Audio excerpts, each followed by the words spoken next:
Hi, I'm Dean from McDurmon Distributing, and on this tech tip we're going to talk about installing a removable, interchangeable propeller hub.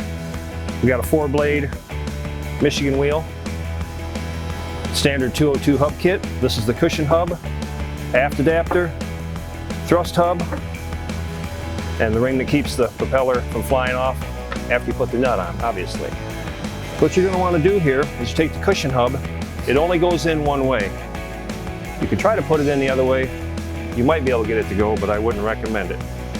Want to make sure the groove's here. That's where the aft adapter goes face down. So what I have here is I got this little handy piece of PVC pipe I have put on the propeller, because when you put it in, you don't want to lay this flat and knock that cushion hub in. You run the risk of cracking this here.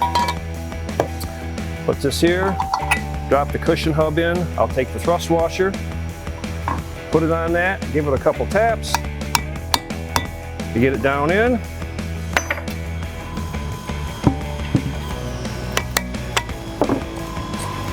Take my PVC pipe out, put the aft adapter on.